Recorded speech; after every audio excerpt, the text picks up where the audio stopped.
As I recall correctly, I think it was Linda Jack about a year ago kind of touted me on to this interesting speaker prospect. That's sometimes how far in advance we start working on these our presenter arrangements. And I did pursue it, and took a while talking to her publisher, and then eventually got to chat directly with our presenter, and excited to present tonight Jeannie. But I'm going to ask Linda Jack to come up and talk about it. I can bring the microphone to you. Want to do that? Okay, I'll bring it to you. She's going to share with us a bit more about our presenter tonight. Yeah.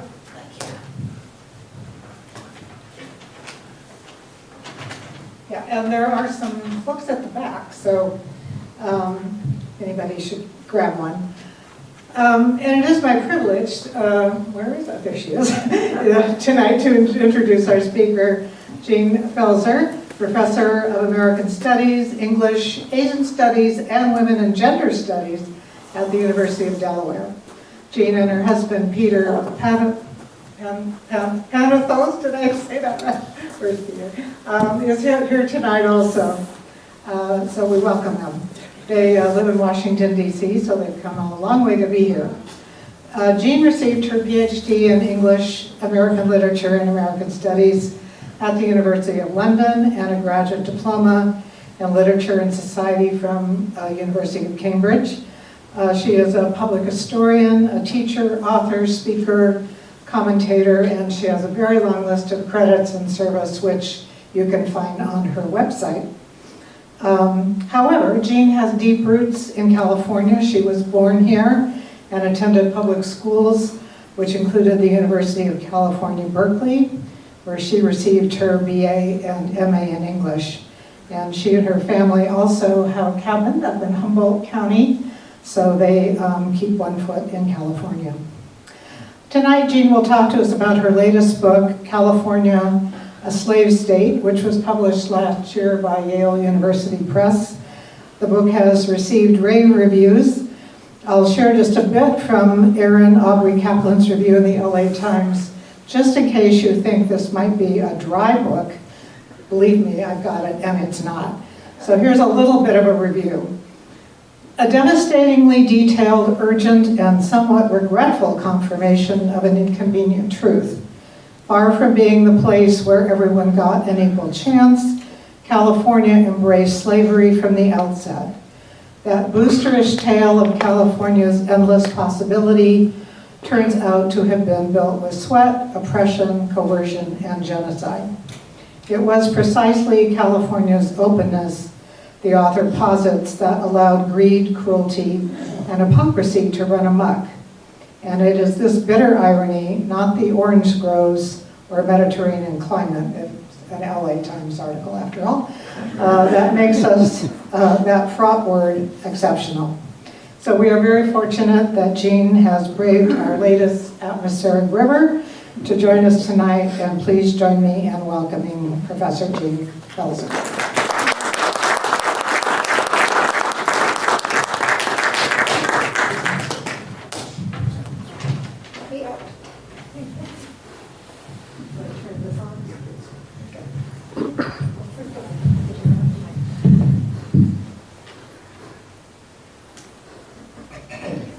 Thank you. Can you hear me? Am I on? Yeah. I love that LA Times review because it came early, and of course it's a huge relief to a writer to see that first review. But where I hope our minds go tonight, especially in this day and age and in this week, is that the story of California, a slave state, is also a story of slave revolts, slave resistance, the endurance and the humanity of people, and the incredible creativity of a people under horrific stress to take charge of their lives and to find their equality, their education, their right to testify, their right to marry, the right to be with whoever they wanted, to have kids, and to thrive in California. I'm really interested in how the reviews have focused on the victim side of the story and not on the rebellious side of the story. I think I'm a rebel spirit, and I'm fascinated by people's attraction to only one side of the story. So tonight, I feel like I'm echoing. Am I echoing? Dom. Listening to the story once will be great. Twice.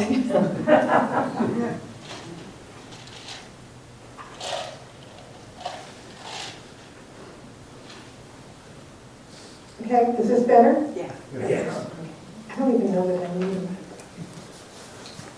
So as we talk tonight, and I'm fine with questions, and we'll take time afterwards to answer questions and hopefully to chat with people, that I'm very concerned actually by the deep attraction to only one side of the story. And when people ask me, how did I make it through writing this book?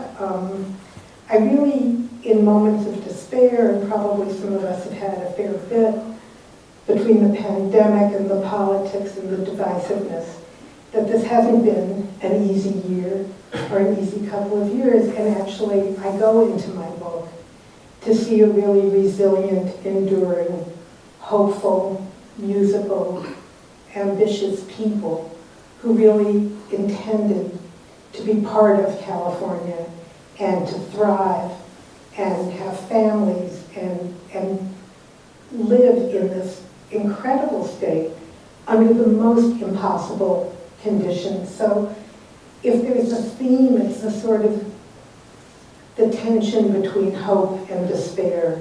And I think that may be a kind of knife edge many of us are living on right now, is that moment between hope and despair. So I just wanted to add that to the LA Times. The interviewer was amazing, and it turned out her husband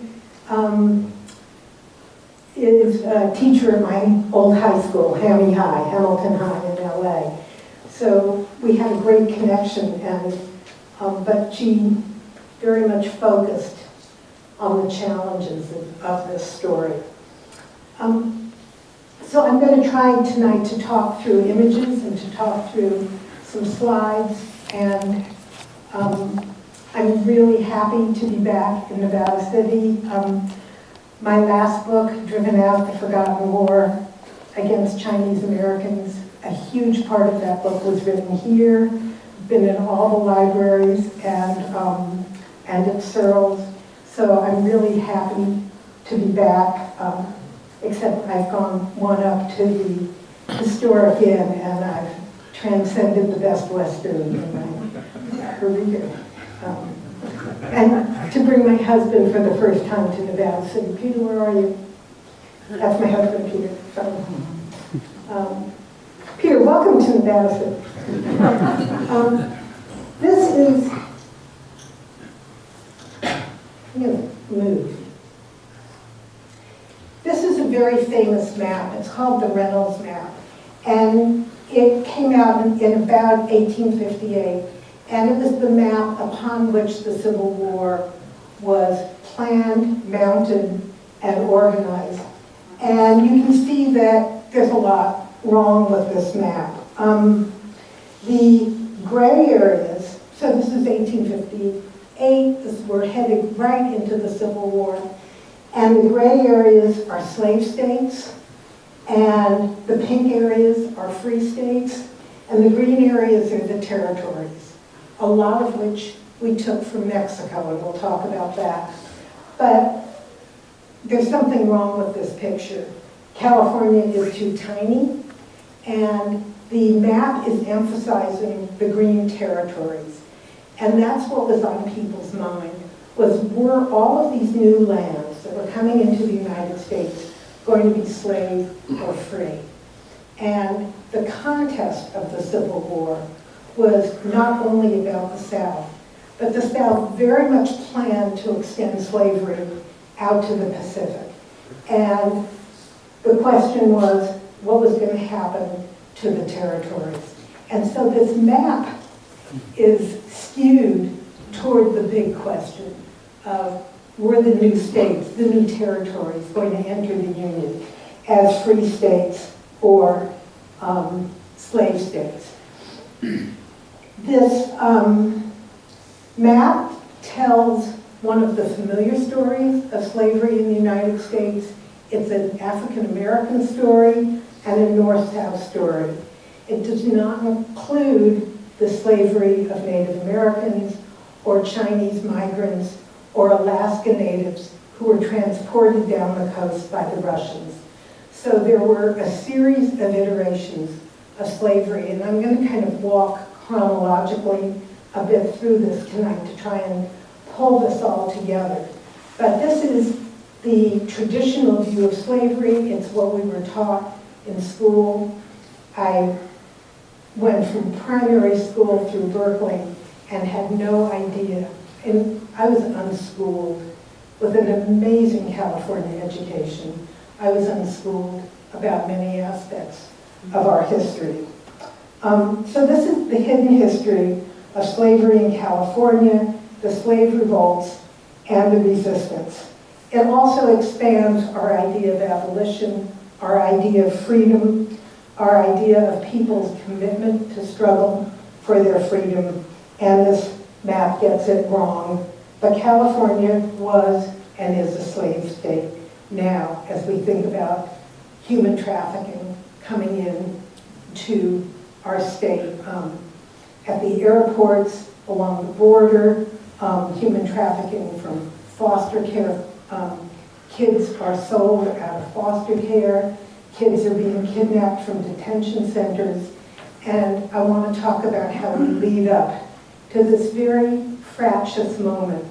And for those of us who are parents, we think and we guard our kids and the population of our students because our kids are in precarious situations, and immigrants are in precarious situations of how they come into our country. So this is one thread of this story. And I learned a lot in writing this book.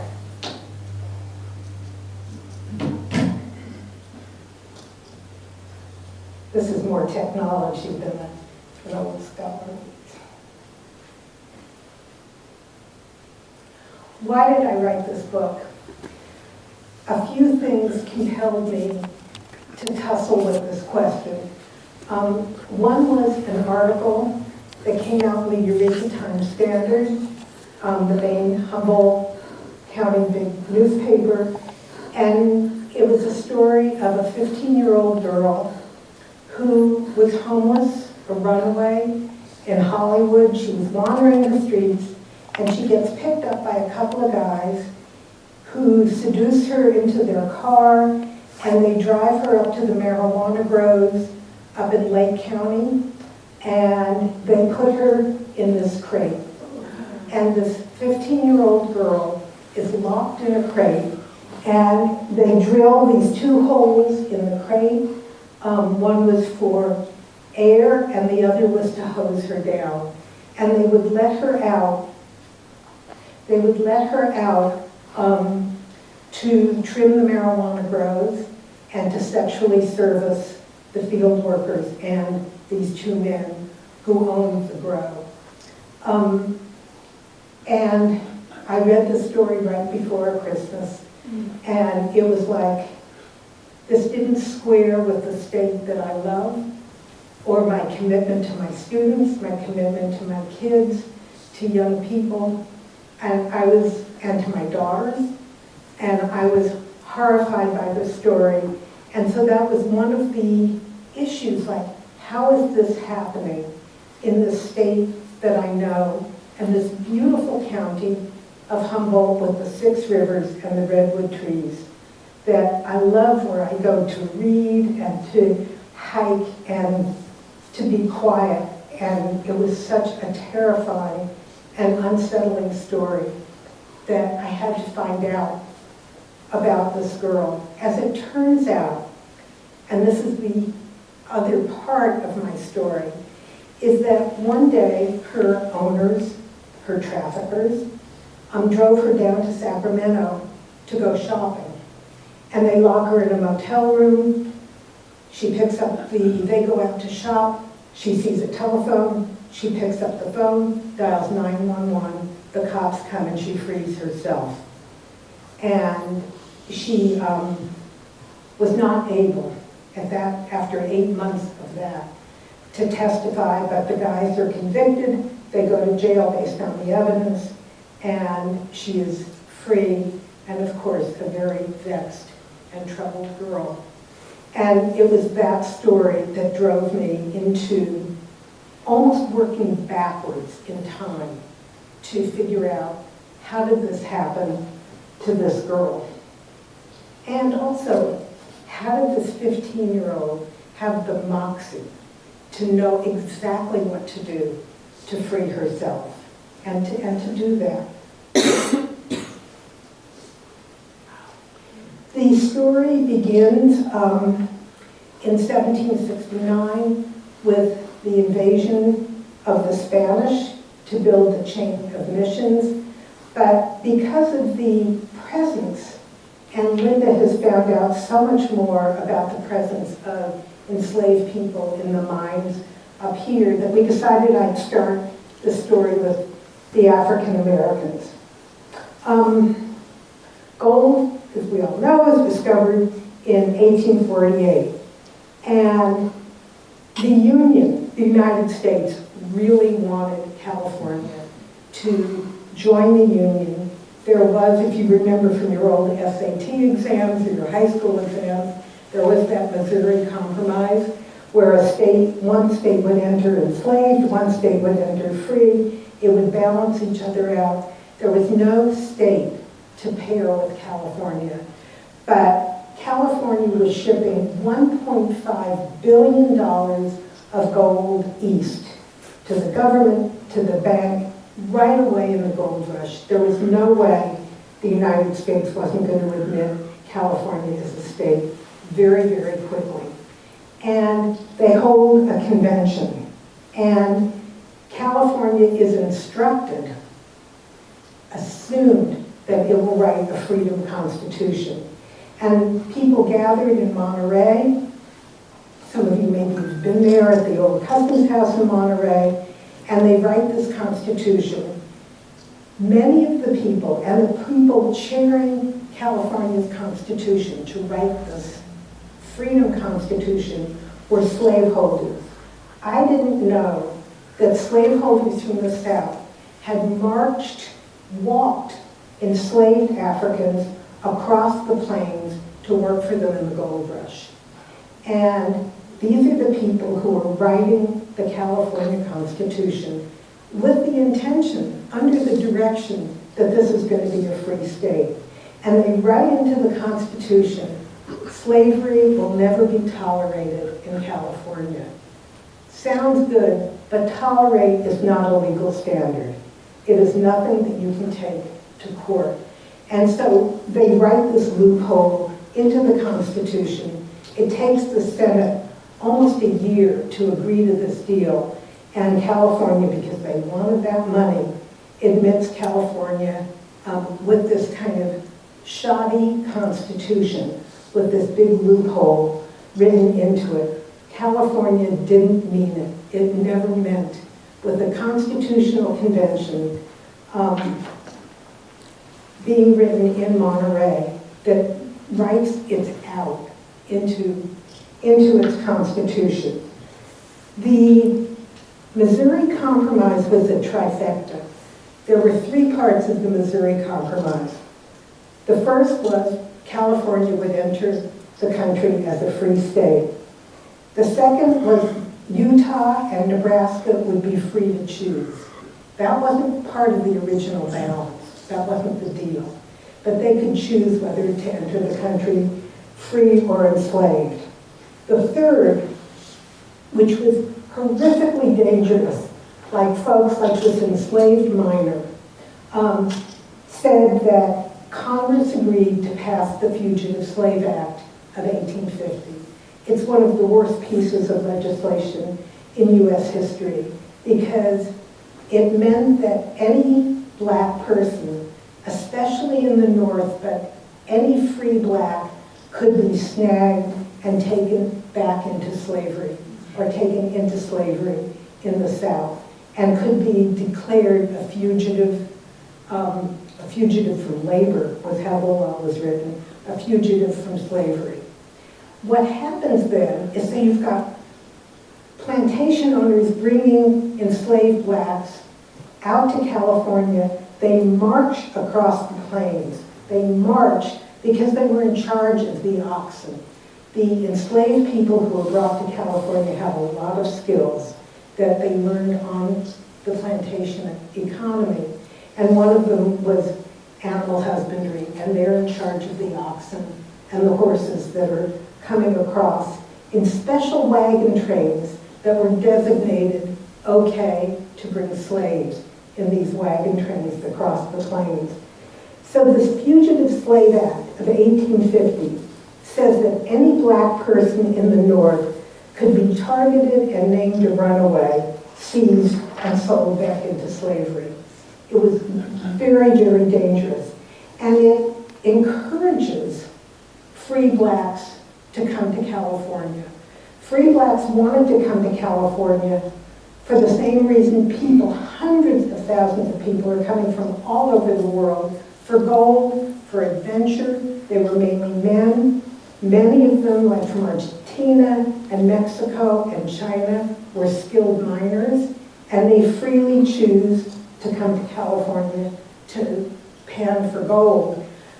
Free blacks want to come out for the same reason, for adventure, but also they had at their back the Fugitive Slave Act. They had to get away from the East Coast and the North. Frederick Douglass, the great abolitionist, said, "You guys can't go. We're in the middle of this struggle for abolition. If you flee now, you're going to, really disrupt the struggle for freedom of enslaved people." And they say, "Fred, we gotta go. We've got the Fugitive Slave Act at our back." And he cuts a deal with some of the young black abolitionist leaders, people I'd never heard of, a guy named Mifflin Wistar Gibbs, Peter Lester, his wife, that if they travel with Douglass for the summer, he's going to train them to be speakers, organizers, writers in abolition, and then they can go to California with his blessing. And that's what happens. He travels with people. They have all the nightmares you think might happen. Churches where they're going to speak are burned down. And they learn how to be abolitionists and how to write and how to be persuasive in the struggle for freedom. And they go to California. What they don't expect to find are enslaved blacks in California, like in the mines above here that Linda is doing this amazing research on. So there's this surprising encounter in California where free blacks meet enslaved blacks. And the free blacks now know how to do this, and they free enslaved blacks. If the owners are going belly up, they snag them off of boats as they're being shipped back to New Orleans. They win for them the right to testify. Free blacks in California hold 3 what they call colored conventions. I'd never heard of colored conventions before. All over the country, thousands upon thousands of black people are gathering to meet in colored conventions to demand their right for freedom. What they want here in California, and I keep looking for the word freedom in the minutes, they want the right to testify. Because if you were a free black and you couldn't enter into evidence, if you couldn't testify that you were free, you were subject to being enslaved. And so the whole movement of free blacks in California is for the right to testify. And that's what that guy, who has no name, and I think the fact that we don't know his name is really almost as important if I could tell you what his name was. He was actually, this picture we believe was taken in Auburn down the road.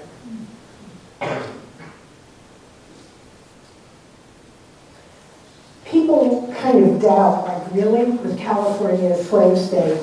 And this is an ad for the sale of a Negro, and it was in the San Francisco Herald. And I believe it was 1858, and it's an ad to sell a black person at auction in California. This is the kind of thing I would have thought I would have found, say, in a New Orleans newspaper. I didn't expect to come upon it in a California newspaper. I will sell at public auction a Negro man, he having agreed to be said sale in preference to being sent home. All right, and so it's an ad for a sale of a human being. Many slave owners of African Americans in California get out here for the gold rush, and they don't like it. They're up to here in mud and muck, as people who live up here would well know, and they're not making it. The placer gold is collected very quickly. Hydraulic mining hasn't really come on the scene yet. And the way they make money off of enslaved African Americans is to rent them out. There was a huge business in California of renting out enslaved blacks. And that's where the money came in. Many slaveholders actually leave enslaved people here and go back to the South. And we'll talk more about this. Black people did not come out to California to flee. There was not yet, but there was going to be an underground railroad in California. And it went from the Bay Area up through Sacramento. There was a black boarding house called the Hackett House, where black people were hidden and protected, and then they were sent on. There was a mass exodus of 800 black people over a 3-week period in 1858 to go to Canada. They were welcome and wanted in Canada. In British Columbia is going to have a vote whether it's going to go to Britain or the United States. British Columbia had a mulatto governor, a guy named Douglas, and Douglas wants the vote because he knows that Britain has freed slaves, that abolition has happened. So he really wants British Columbia to go to Britain, and he invites black people from California to come to settle in Vancouver, and 800 people in a 3-week surge migrate to Vancouver for their freedom. So this is a global story as well in this fight for freedom. One of the people who intrigues me the most is a guy named George Dennis. George Dennis is the son of a slaveholder named George Dennis. So obviously, Dad, George Dennis, father, son, George Dennis, with the right to rape the mother of George Dennis. George Dennis doesn't come across the plains. They sail down the coast of the United States, and they sail down as far as Panama. Of course, there's no Panama Canal. And George Dennis, enslaved, carries his owner's canvas gambling tent up and over the jungles of Panama, across the Chaga River, down to the other side, and on the Pacific side, they wait, along with thousands of miners, for a boat to carry them up to San Francisco. George Dennis carries this wet, heavy, old canvas gambling tent, and they set it up in Portsmouth Square, which is now right at the edge of Chinatown in San Francisco. And George Dennis works as a porter, having schlepped this thing, across Panama. And he picks up the droppings from the gambling tent, the dimes, the quarters, and he buys his freedom from his own father, from Dad, George Dennis. And he buys his freedom, and he stays, and he does it again, and he buys his mother's freedom, brings her out from the South, and the two of them set up a competing gambling tent, and they become some of the richest blacks in California, and they build hotels and boarding houses, and they donate their money to the cause of abolition and the cause of freedom in California. So a long way from carrying through the jungles of Panama. I'm just picturing this wet, heavy canvas gambling tent and the freedom that he bought for himself and his mom.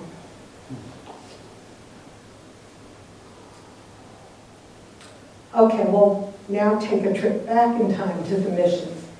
1769, Father Junipero Serra crosses the border at San Diego, and it's by land and by sea. It sounds like Paul Revere, but it's Junipero Serra. That there are 3 ships and a land invasion at San Diego, right at the border, right where the detention centers are now, just to keep the balance between the present and the past in our minds. And they cross the border, and they are carrying with them 2 pieces of paper. One is a papal bull, an order from the Pope to convert the Indians of California to the Franciscan breed of Catholicism, and the other is an order from the Spanish Emperor to conquer California by building this chain of 21 missions. And what the Spanish want out of the deal, what the Pope wants is conversion. We are this tiny, weird, northern, little teeny corner of the Spanish Empire that's going down through Ecuador and Mexico and Peru. And there they have enslaved the native people, the indigenous people, to work mainly in the silver mines. They needed to feed all these people. They didn't want to release the Indians from the mines to take the time to grow food. So the plan was that these missions would actually be plantations that would feed the rest of the empire in Peru and Mexico. So they knew exactly how to do this. There was a chain of missions in Baja, California, and they were going to build and build 21 missions from San Diego. It was supposed to stop in San Francisco, but the Russians are coming. We'll tell you that story. And they add 2 more missions in San Rafael and in Solano to block the Russians who were coming from the north. So this is one of the early photographs. So you get the camera, around 1845. So this is not a 1769 photograph. But this is very much what the missions looked like.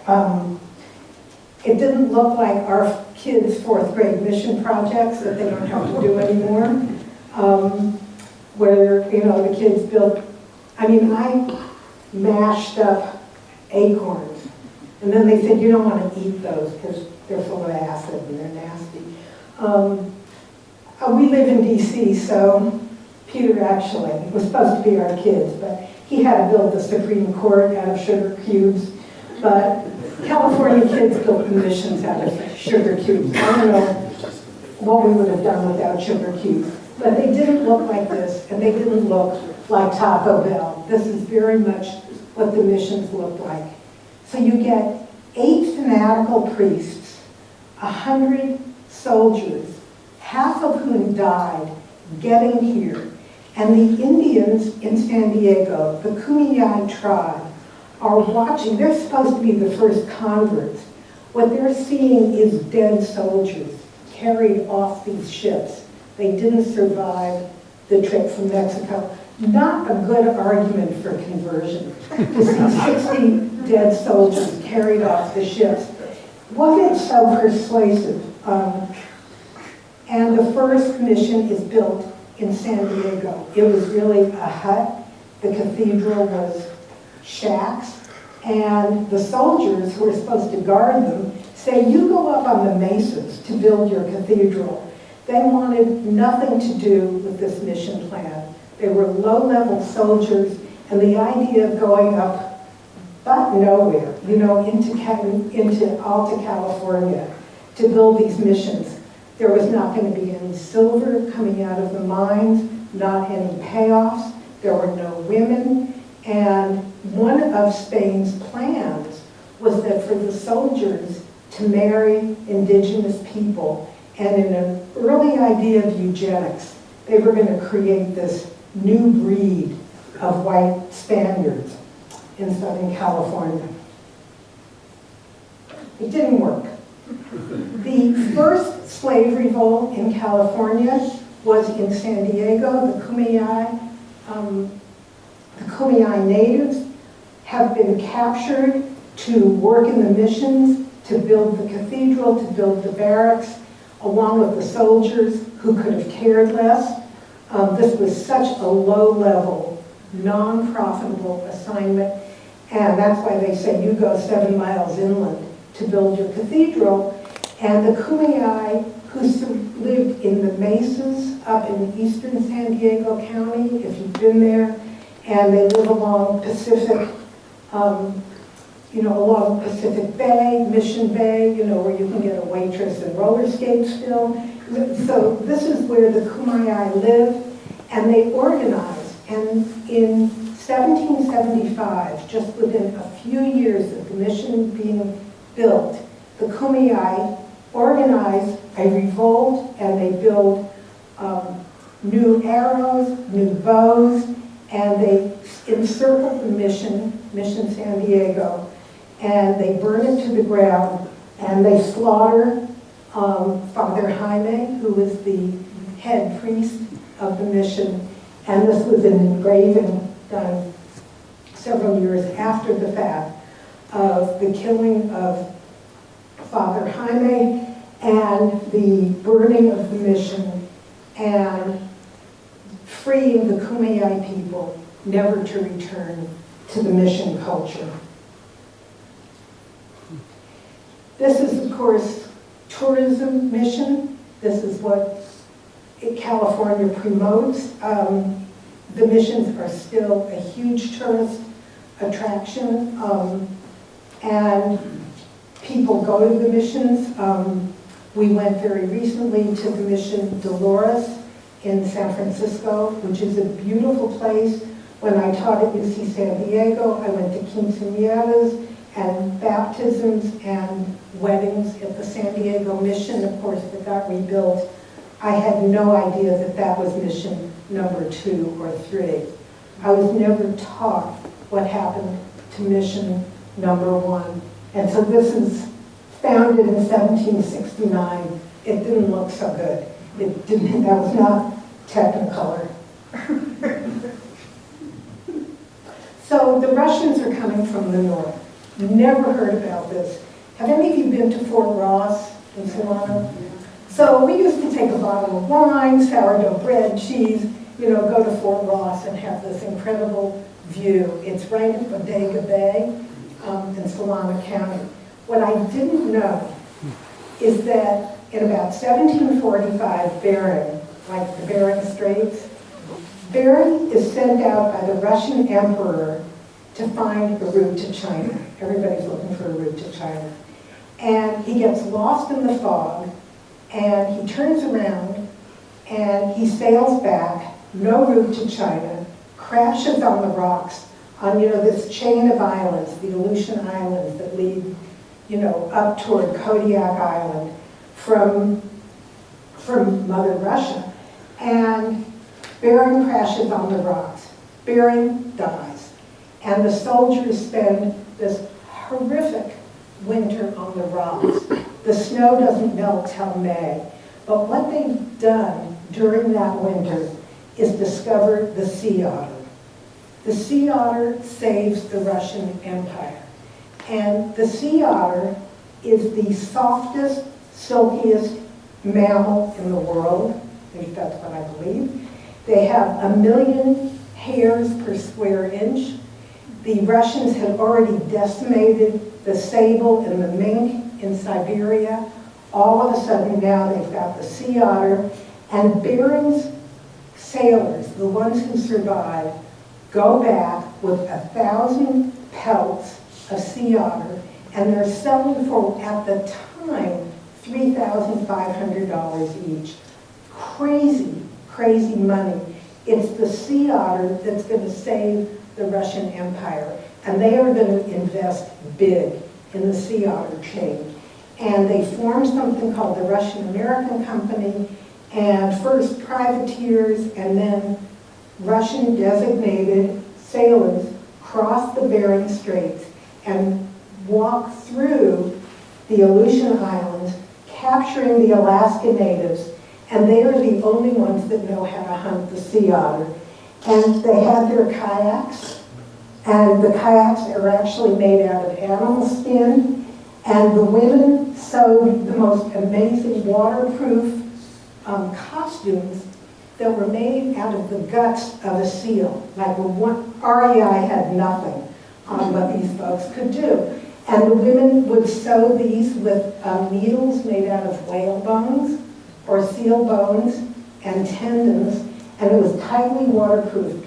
And they had it, like they knew that the helmets were like protection for like sunscreen, and they could see the sea otters. Here they're actually sealed, but it's a really interesting picture because the image of the empire, the sailboat, is right at the back. It's kind of, for those of you who are interested in photography or art history, it's really controlling your vision to see that Russian ship.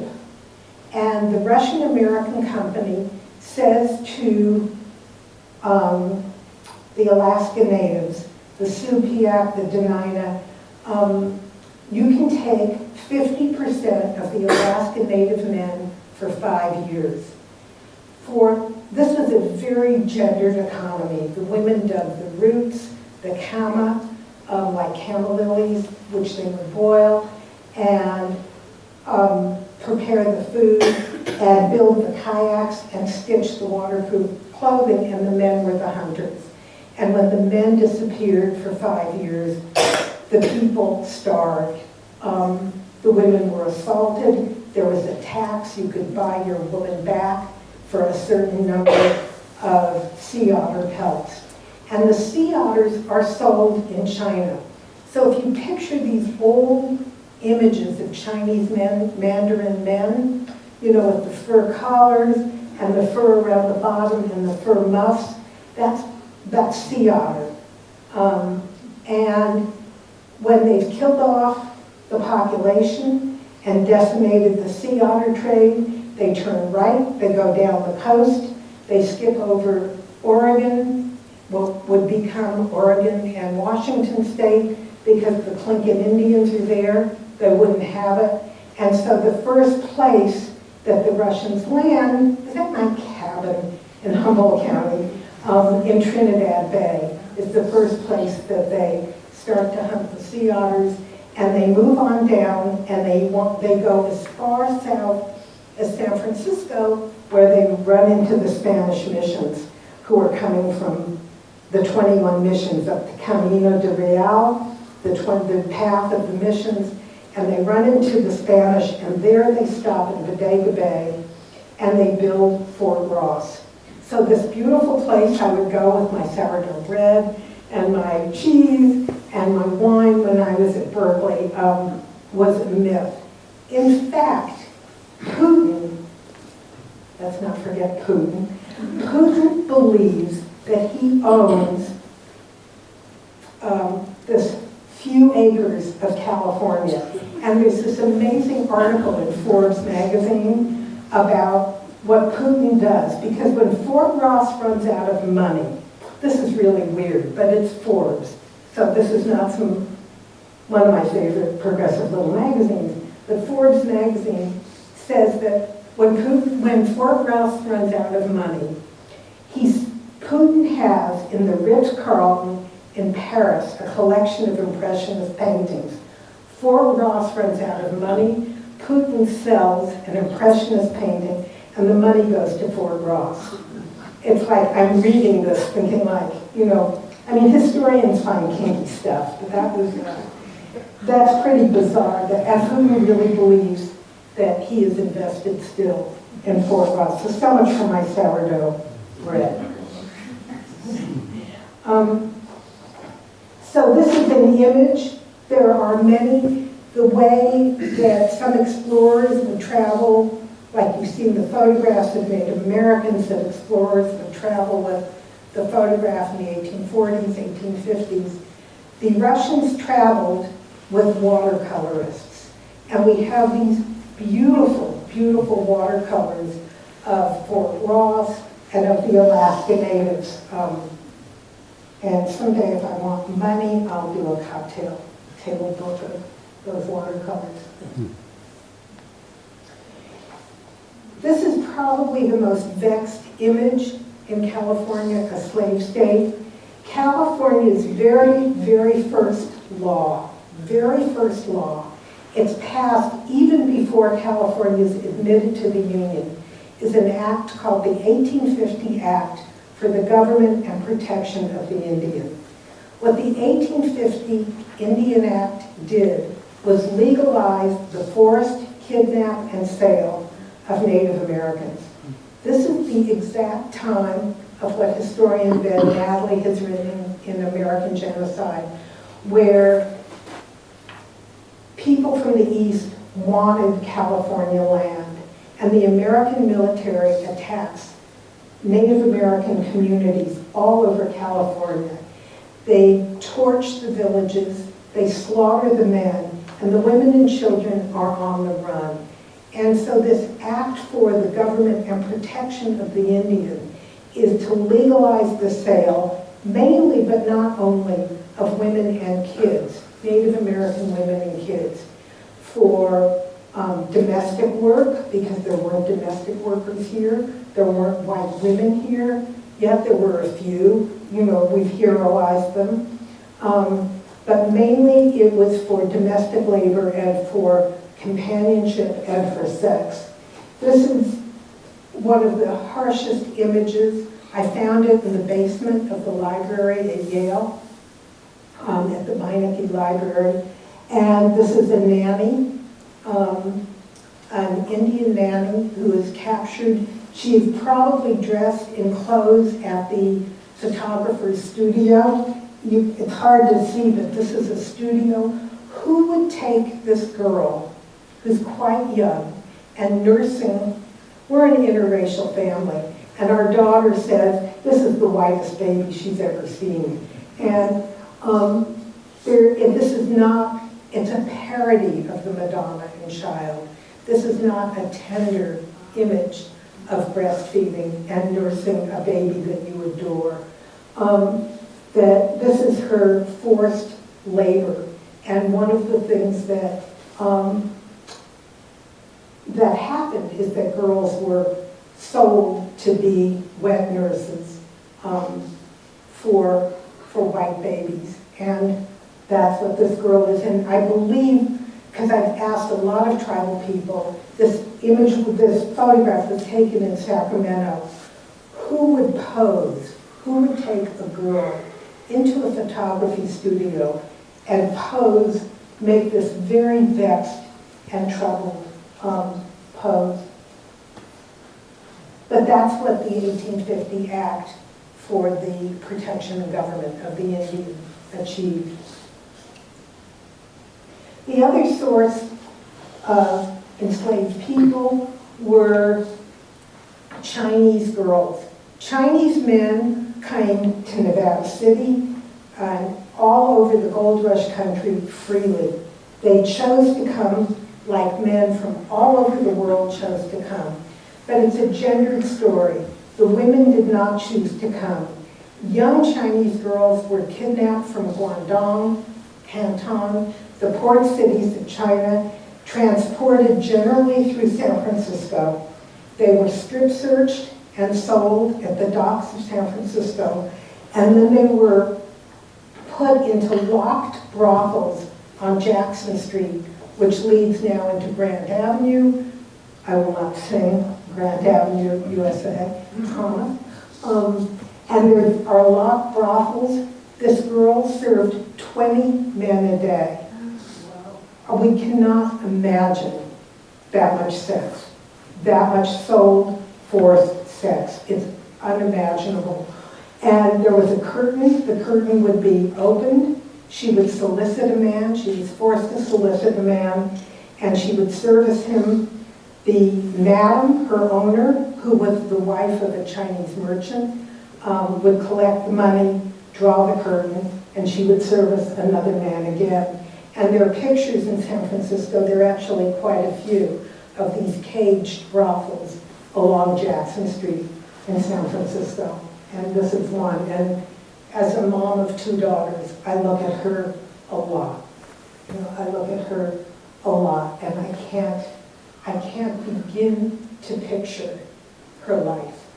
A lot of these girls managed to run away. Some of them, their customers would fall in love with them, or they wanted these women for themselves, either for companionship, for marriage, to start families, or to start brothels all through the gold country. And I have pictures, they're in the book, of some of these brothels in the gold country where the girls were sold. And as the girls ran away and found their freedom, by the 1880s, when you get the Chinese Exclusion Acts, the Immigration Acts to deport the Chinese, the girls were in a very precarious situation, because if they were deported, they'd be deported from San Francisco, where they had fled. It would be like a black person being returned to New Orleans in our minds. So the girls were in a hugely, the ones who managed to get away and live and survive mainly syphilis and assault and brutality. And if they ran away and came up here or came up to Humboldt County and there were fires that burned down Chinatown, or like in Eureka, a 24-hour purge. And that's the book I did up here in Nevada County, Driven Out of Forgotten Oregons, Chinese Americans. That's that story of the roundups and the purges and the people who got away. The other form of slavery in California, or another form of slavery in California, were the Indian boarding schools. And right now, because of Canada releasing the reports on the Indian boarding schools from the Canadian Supreme Court on the boarding schools in Canada, the word has traveled here, and there is much more information coming out about our Native American boarding schools. There was a law that Native American kids were required to have an education. But of course, there were not schools on all the reservations. The reservations in California were very small. They were very remote. They couldn't support a school. And religious organizations and government organizations started 12 Indian boarding schools in California. The pictures I have are from Sherman Boarding School. It's still going. Sherman now is totally changed. It's like an HBCU. It's a very attractive place for Native Americans to send their kids because it has an athletic focus and it gets their kids into college and they get a decent education. What happened at the Indian boarding schools was something called the outing program. And every one of the boarding schools, the Indian boarding schools in California, had an outing matron. And of course, when I first heard outing, I was thinking how we use the word outing now. Didn't mean that. And these were the matrons that sent these kids out to work unpaid, unfree, uneducated from the boarding schools to work enslaved in the orange groves in Riverside, which is where Sherman is, in the lemon groves, the orange groves. Eventually there'd be grapefruit, but not right away.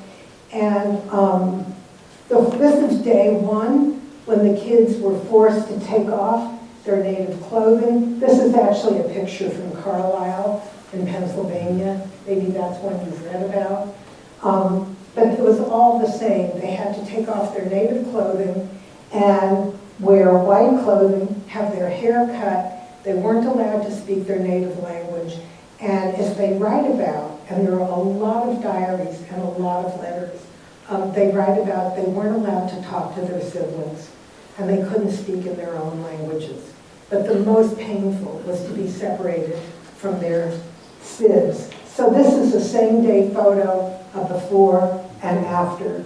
They talk about how scratchy the woolen clothing was compared to their native clothing.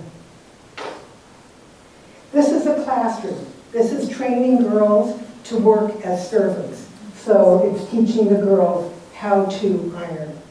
This was the education that California, this is down at Sherman in Riverside. This is the education we were giving to the Indian kids who were forced to come here, to come to Sherman, to get an education, the education the government required them to get, and this was the education they got. The girls were really vulnerable. The boys went into the fields, they had each other, but the girls were sent 1, 2 into a household where there were men, and they were very vulnerable, and there was no protection or supervision, and of course there was no pay. That's part of the definition of slavery, is unpaid labor, no ownership of your own body, no ownership of your sexual or reproductive body, no choice of what labor you wanted to do, no freedom to quit a job and try and find another job, a lot of forced mobility. Enslaved people are rarely enslaved where they're from. Somebody would protect them. It doesn't make sense. You have to move an enslaved person away from where they'll find comfort or safety. So these are the girls at Sherman around Riverside getting an education.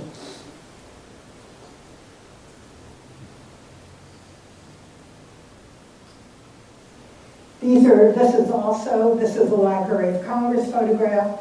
These are children working in the fields at Sherman School in Riverside. This was the education for the young kids at Sherman.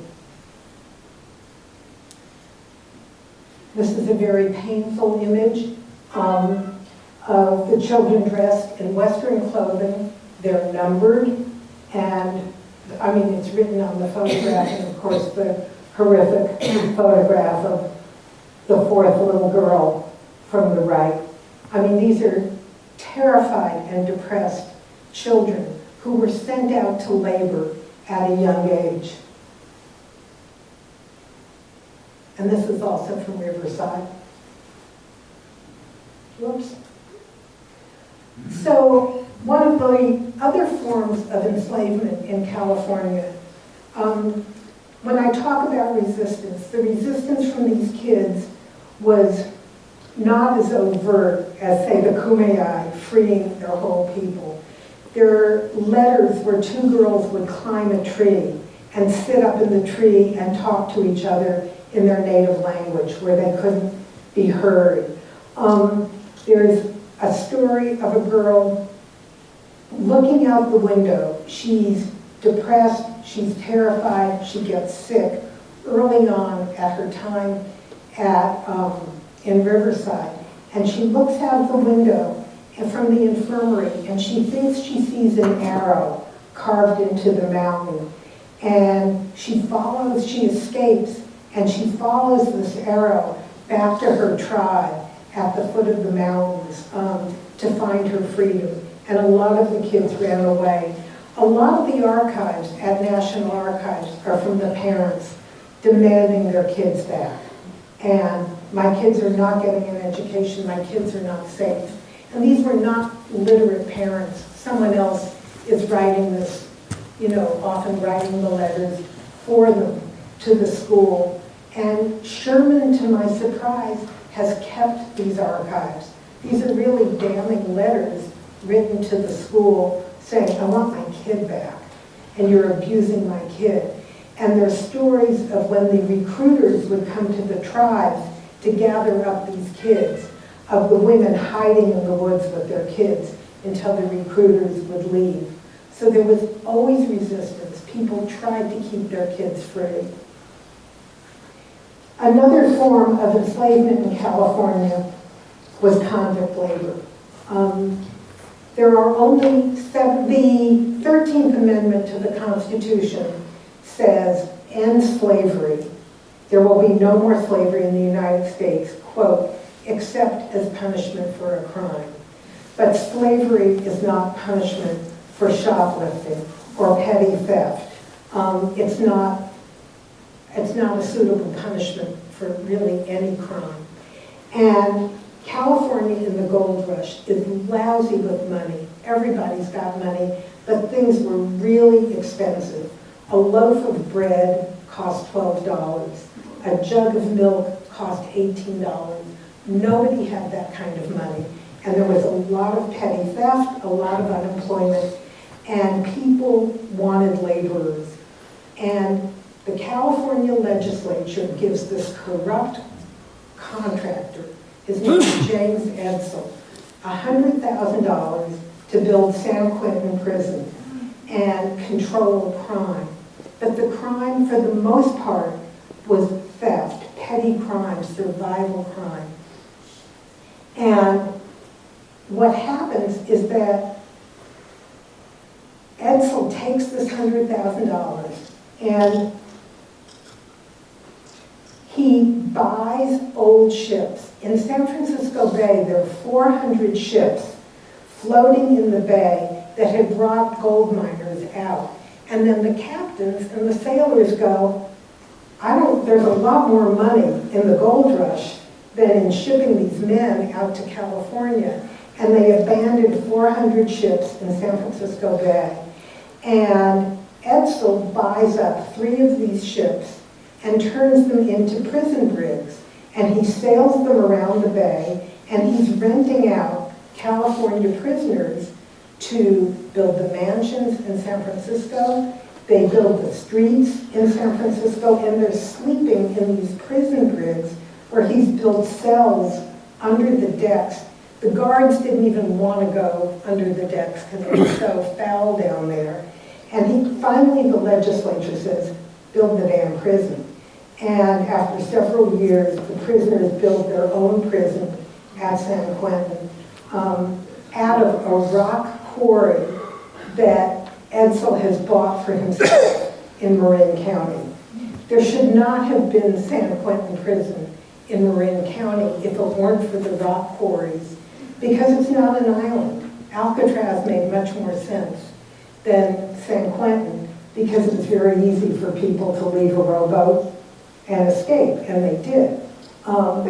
This is the LaGrange. It was a prison ship that was sailing the Delta from San Francisco Bay, and that's a prison that was built and kept outside of Sacramento. And finally, Edsel builds the prison, and inside the prison, he builds factories, and he rents out his convicts to private industry to build doors, to build furniture, and mainly to build a jute factory. California agriculture starts with wheat, and wheat flies around, so it has to be bagged up, tied up, and it was shipped in jute or burlap bags. The jute comes from India. It's shipped from Calcutta, so this is a global story. And San Quentin buys up the jute, and they have a mill in the basement of San Quentin Prison. And the prisoners are forced to weave these jute bags. There are pictures of the factory in the book, but I'm running out of time here. But it was a 12-hour shift. You had to stand for 12 hours weaving these burlap bags at a loom, and you couldn't talk. There is well, I couldn't go 12 hours without talking anyhow, but I certainly couldn't stand at a loom without sitting down for 12 hours. And if you talked, you were tortured. So there were two prison systems in the United States. The Auburn system that came out of New York and the Quaker or Pennsylvania system that came out of Pennsylvania. And they all wanted the idea that if you were put in solitary confinement, you would meditate your way out of crime. And of course, there wasn't space for solitary confinement in the prisons because they wanted as many convicts as possible to do this labor. But this is an image of the Negro convict showered to death. And this was waterboarding. It was an early form of waterboarding. And this was in the San Quentin prison system as punishment for talking while you were standing and you were supposed to be weaving burlap bags. Women are not supposed to cry at work. And there were a few moments where I cried a lot in writing this book. In Sacramento, at the archives, are 8,000 petitions submitted by African Americans for the right to testify. And when I went into the archives in Sacramento and I started going through and touching, and I'm so glad that everything up here is going online, but there is something about handling these pieces of paper that makes it very real. And these were 8,000 petitions organized by the Colored Convention by African Americans, free blacks in California, who gathered petitions for the right to testify so they can enter into the court system that they are free. The last thing I want to talk about is human trafficking. And this is one of the ways that healthcare workers, police officers, medical workers, child care workers, teachers can know that somebody is being trafficked, is they're being branded now. And one of them is with barcodes. And another are certain, and I think these things will change over time, but if a healthcare worker sees a tattoo of a crown, that means that she is under the rule of someone else. So people who are working in the human trafficking field are trying to train police officers, healthcare workers, nurses, and medics to look for tattoos that are certain kinds of brands. Obviously, this one is pretty clear that this is somebody who's for sale. I had the opportunity to work closely and spend a lot of time with a woman in Humboldt who had been trafficked. She was trafficked for 8 months. She was lonely, abused. She was an older teenager. She was working at the Sbarro's in Eureka, and a guy comes in. There are books on sale at Amazon on how to be a trafficker. One of them is called Pimpology. I actually bought a few of these because my library didn't carry them. And it's training on how to be a trafficker. And it's take your time. It takes 6 months. Get the girl to trust you and to become a dad figure. Listen to her stories.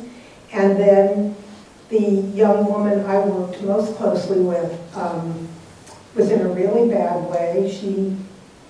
But she was the manager at the Sbarro's in Eureka, and she is, they call it being daddy. And her trafficker said, he took her out to dinner. He lived in Sacramento. He phoned her. She poured out her heart to him. He came up and visited her. He bought her presents. He took her out to nice meals. And then finally he says, I'm going to take you away for a weekend. We need to get you out of here. And he drives her down to Sacramento, and they have a torrid, romantic night.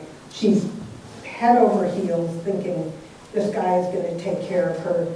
The next morning, her clothes are gone, her identification is gone, her wallet is gone, and there are these prostitute clothes that he's left for her. Turns out she's 6 feet tall. She is not your typical target. She's white, she's 6 feet tall, she's gorgeous, she's a big woman. And he's left these tiny clothes for her.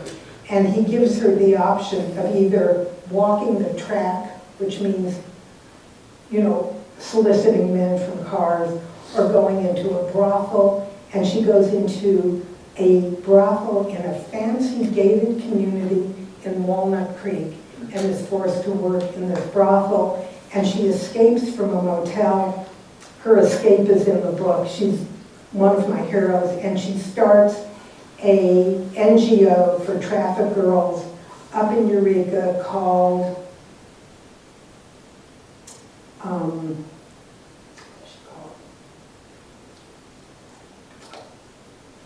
can't remember the name of her organization, but what she's doing is training police officers to identify girls who are being trafficked, to pay attention to it, and to notice the signs of a trafficked girl.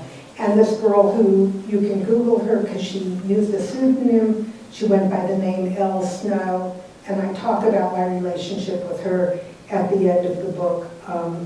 She was terrified. I finally asked her if I could tape her story. We kept meeting like in Starbucks and at these coffee houses in Eureka called Ramones. And I finally asked her if I could tape her, and she loved where our cabin is at Big Lagoon. She said, yeah, let's go up there. And then it turned out she was too frightened. You know, we were going to walk on the beach and collect agates, and I was going to hear her story.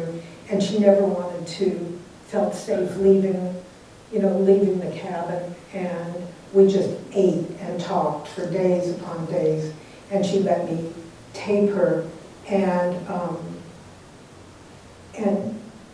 I end the book with her story of her flight to freedom, which is pretty amazing how she gets free. This was an Egyptian girl. She is shipped from Egypt with a family that's being purged, a very wealthy Egyptian family. The dad is corrupt, and she has been sold to the family to replace her sister, who was apparently not a good nanny. So they do a trade, and she gets taken down to Orange County, and a neighbor notices in a park, why is this girl a nanny to other children? And she calls social services. And this girl, Shemima Hall, is freed by the neighbor. So I think, now I notice things that I didn't look for or notice before. The neighbor frees her. She goes into foster care. The family goes to jail. She wins a big settlement, and the foster family keeps her money and takes her money. And she writes a book. It's a young adult book. It's really readable for those of you who teach. It's an amazing young adult bio called Hidden Girl. And this was a picture of this little shack above a garage that was posed after she was freed with her stuffies. But it's an amazing story of what happened to her, how human trafficking happens, and how a neighbor frees her. And she takes the family to court. They go to jail, but ultimately she loses the money. This was a Thai restaurant worker. He was a welder in Thailand. He's recruited by a high-end company from Napa Valley. And he's a welder, and they say, you're going to get to come repair the Bay Bridge. Remember when the Bay Bridge gets broken? What welder would not want to come to California and work on the Bay Bridge? He lands at SFO, and he's put in a white van, driven down to LA, and he's forced to rebuild a Thai restaurant in LA, and of course is not working on the Bay Bridge, and he's sleeping on a cold floor, no furniture, rebuilding the restaurant, opens the restaurant, and a familiar customer realizes something doesn't make sense about this kid. and he takes the kid to the Buddhist temple in downtown LA, where a collection of trafficked Thai workers have gathered, and they win their freedom, and he wins the right to weld on the Bay Bridge and bring his family with a green card. I'm going to end with Yogeline. Yogeline is my hero. She was an enslaved prostitute taken up to Sonora, and she writes this affidavit. And she climbs the steps of the Sonora courthouse, and she writes this affidavit where she says, "My husband Charlie is in jail." Charlie was a kind of derogatory name for Chinese men, one homogenized name. She says, "My husband Charlie is in jail, and I've written this affidavit to declare that I am a free woman and no man may ever own me again." Thank you.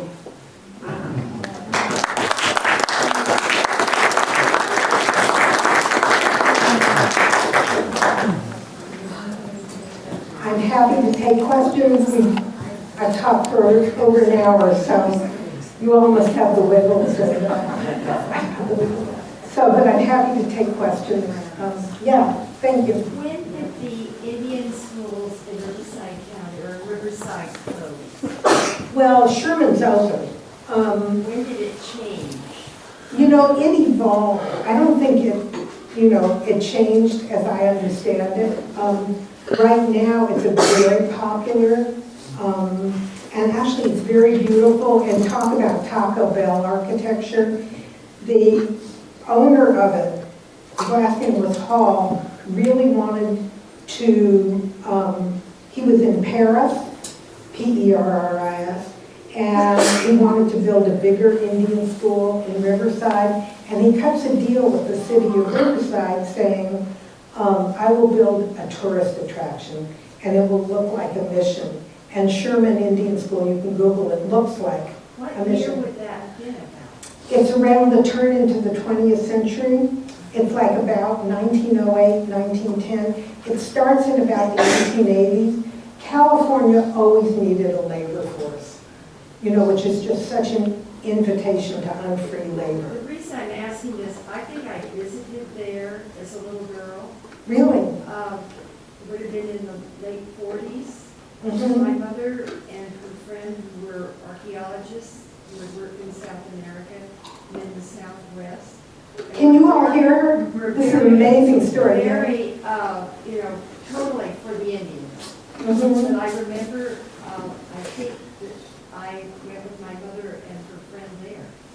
And I got 2 little books still. that Wow. were about Indian children. Yeah. Huh. Well, I haven't, actually, the truth is, I haven't looked into the 1940s. I looked into the origin of the Indian schools because I was so surprised to hear about the outing programs, which was what these schools were for, and that's how Hall cuts this deal with Riverside, is that I will supply the orange groves with child labor if you let me build this school here. And he took kids from all over California, and Native American friends we have, Yurok friends, and Hooper friends up in Humboldt, talk about, their parents would know, and the stories of the descendants of kids. Probably many Native American people in California have families, ancestors who were in the boarding schools. I got a chance to interview this, one of the investigation in Canada was run through the Canadian Supreme Court with a brilliant judge named Hugh Murray. And I got a chance to meet with Murray. And he brought with him, it was to a seminar, but I got to spend time with him, and that's when I realized I needed to look into this in California too. And he brought with him videos of the testimony before the Canadian Commission. And it was mainly old men, and they were sobbing, and they would always stand up one with another, and they would talk about and confess that they were abusive kids' fathers and abusive husbands and alcoholics, because that's the childhood and the survival that they had gone through in the Canadian boarding schools. And that whole report, Hugh Murray's report, the Canadian report, is in my view what cracked open American scholars looking at the Indian boarding schools. And then when I discovered there were 12 in California, 4 that really endured, and all built on the Carlisle, Pennsylvania method. They'd meet every year. They'd have these big meetings on how do we do it. And Carlisle was the one at the center on the designing the, quote, outing programs that were copied very closely by the California boarding schools.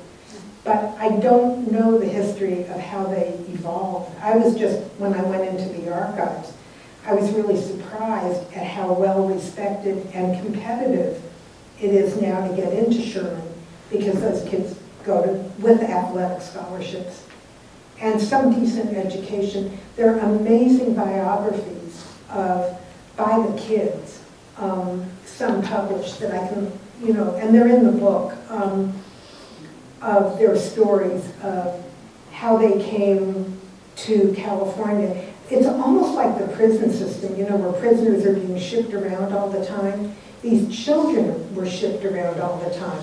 Like boys from Sherman harvested beets in the beet fields in Nebraska. So wherever they needed labor, these kids were shipped around, often by train, and alone, and just terrified. They didn't know where they were, to run away or escape. Not like the little girl who thought she saw the arrow out the infirmary window. But I'd love to see those, those books. Question. I've seen a couple evidence that apparently was a boarding school in Nevada, just close to Carson, Carson City. And their children, little girls, were coming into Nevada County, to serve in the households of some of our more famous citizens. And I wondered if they were purchased or they were paying the school? They paid the school. They paid the school. They paid the school. And one of the parents' claims was for the salaries that these kids allegedly got, that of course never went back to the families, but it all filtered through, it went through the schools. And there's one case where they had a little girl who was so unhappy she was crying all the time, but rather than send her home, they said, oh, just bring her sister along and she'll cheer her up. Yeah. So it was just, There are stories of some of the older girls who were sent to Los Angeles. They're in the book. And they just, because they were older teenagers, they found their way around LA. They found each other, they partied, they would go out at night, and finally they ran away. But it was the little ones that were really the most fragile, and the depression that you see in those faces. And it was very much the parents who were trying to make legal challenges, but they were stuck by what looked like a good law, that every reservation kid needed to get an education, was entitled to an education. Sounds great, except that was the education that they got. So they were working, the boys were working in the orange groves. A lot of them were taken in and protected by Mexican field worker immigrants who would live in these barracks with them, who would protect them and kind of raise them. But they didn't speak the same language, but they taught them farm skills so the kids wouldn't get beat up and the boys would survive. And the girls were in much more, we may learn more about the sexual danger the boys were in, but the girls were in very obvious sexual danger in the households. It's very much like the Irish servant girls in New York who were working in households without anybody there to protect them. Other thoughts or questions or disputes? Thank you all very much, and there are refreshments for coming out tonight.